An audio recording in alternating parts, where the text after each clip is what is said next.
Indian म्हणजे कुछ नहीं है तुम्हारे पास।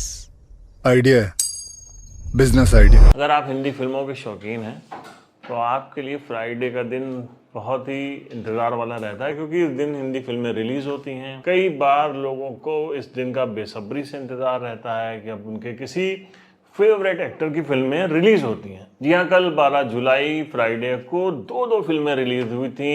एक तो आइकॉनिक एक्टर है कमल हसन साहब, उनकी फिल्म रिलीज़ हुई थी हिंदुस्तानी 2, जिसने पहले ही दिन दमदार ओपनिंग की 54 करोड़ रुपए की। इसी दिन एक सिरफिरे भी आ गए, यानी कि अपने अक्षय कुमार जी, म्हणजे कुछ नहीं है तुम्हारे पास। आइडिया है, बिजनेस आइडिया। जो कि बायोपिक फिल्में बनाने में माहिर हैं, उनकी फिल्म आई और उसका क्या हाल हुआ ये हम आपको बताएंगे। लेकिन उससे पहले हम बात करेंगे हिंदुस्तानी 2 की। 28 साल पहले जब हम लोग घर से फिल्में चुरा के जाते थे, तब मैंने फिल्म देखी थी हिंदुस्तानी। कमल हसन साहब की फिल्म थी और भ्रष्टाचार इसका सब्जेक्ट था, जो कि इस फिल्म में भी है। इस फिल्म में कमल हसन ने क्या शानदार एक्टिंग की थी कि वो छा गए थे। बड़ा ज़बरदस्त मेकअप उस फिल्म में उनका था और फाइट सीन जो थे वो गजब के थे।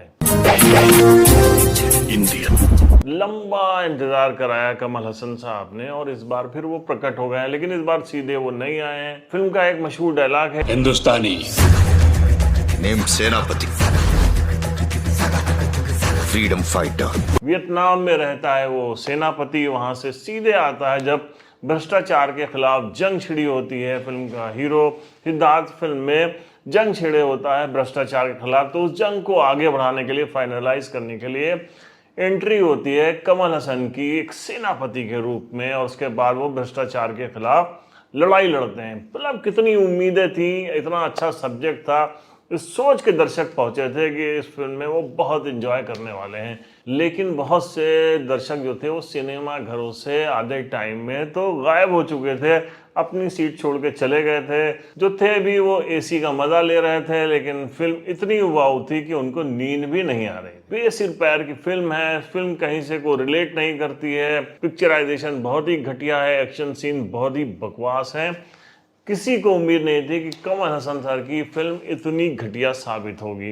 एक फिल्म देखना कितना महंगा साबित होता है सभी जानते हैं। अगर आप फैमिली के साथ गए तो एक फिल्म में 2-4 हज़ार रुपए आपके आसानी से खर्च हो जाते हैं। महंगाई इतनी है कि मल्टीप्लेक्स में यूं ही लोग नजर नहीं आते हैं। हिम्मत करके लोग अपने फेवरेट एक्टर्स की अगर फिल्म देखने जाते हैं तो इस तरीके की घटिया हिंदी सिनेमा या साउथ का सिनेमा इतना घटिया बनने लग गया है कि लोगों की उम्मीदें टूट जाती हैं कि जब इतना पैसा खर्च करने के बाद इतनी बकवास फिल्म देखनी है तो क्यों ना वो फिल्म में पहले पता कर लें फिर जाके देखें। तो अगर ये आप फिल्म देखने का मूड बना रहे हैं तो प्लीज़ और प्लीज़ अपने पैसे बचाइए, दूसरों की मदद करिए, उसमें आपको ज़्यादा एंजॉयमेंट मिल सकता है। अब बात कर ली जाए सिरफिरा यानी कि अक्षय पाजी की। मैं गर्दन तक कर्जे में डूबा हुआ हूँ, अगर भूल से भी पैसा आता है तो वो कर्जा देने में चला जाता। बड़े मियाँ छोटे मियाँ तो पिटी थी बुरी तरीके से अक्षय कुमार की। पिछली फिल्में अगर उनकी बात कर ली जाए तो Bachchan Pandey, Bell Bottom, Samrat, Prithviraj, Selfie, Rakshabandhan, Action Hero, Ram Setu, Kathputli, Mission Raniganj, लगातार फ्लॉप होते जा रहे हैं अक्षय कुमार।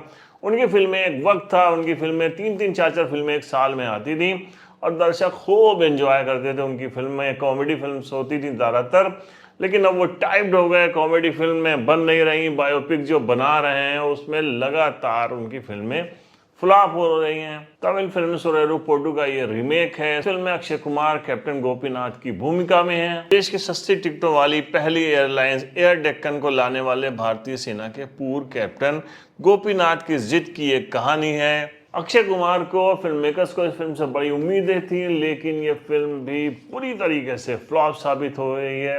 दर्शकों ने नकार दिया है अक्षय कुमार को। फिलहाल तो उम्मीद नहीं की जा रही है कि उनकी कोई फिल्म अब फिर से सुपर डुपर हिट होगी। फिलहाल हाल में कोई ऐसी फिल्म नज़र भी नहीं आ रही है। इस फिल्म के अंदर तो अक्षय कुमार ने बहुत ही ज़्यादा बोर किया है, ऐसा लगता है दर्शकों को। हालांकि क्रिटिक्स ने इस फिल्म की तारीफ की है। 100 करोड़ में बनी इस फिल्म ने इंडिया में सिर्फ 2.5 करोड़ का बिजनेस किया है, जबकि वर्ल्ड वाइड 4 करोड़ का बिजनेस किया है। हालांकि इसके मुकाबले इंडियन 2 ने जम के कमाई की है। पहले दिन वर्ल्ड वाइड 54 करोड़ रुपए की कमाई कर ली है, लेकिन मुझे लगता है कि सारी कमाई हुई है कमल हसन के नाम के ऊपर। लोगों को उम्मीद थी कि 28 साल के बाद वो फिर से कमल हसन की जो है वो पार्ट 2 सीक्वल देखने जा रहे हैं और उसी तरीके से उनको मज़ा आएगा जिस तरीके से हिंदुस्तानी को उन्होंने 1996 में देखा था। लेकिन दर्शकों को बहुत निराशा हुई है। इन दोनों ही फिल्मों में फिल्म मेकर्स के पैसे डूब गए हैं, इतना तो तय। तो ये फ्राइडे बहुत ही निराशा वाला रहा है हिंदी फिल्मों के शौकीन के लिए। हम मिलते हैं नेक्स्ट एपिसोड में कुछ नई फिल्मी कहानी के साथ। तब तक के लिए अपना ख्याल रखिए। जय हिंद।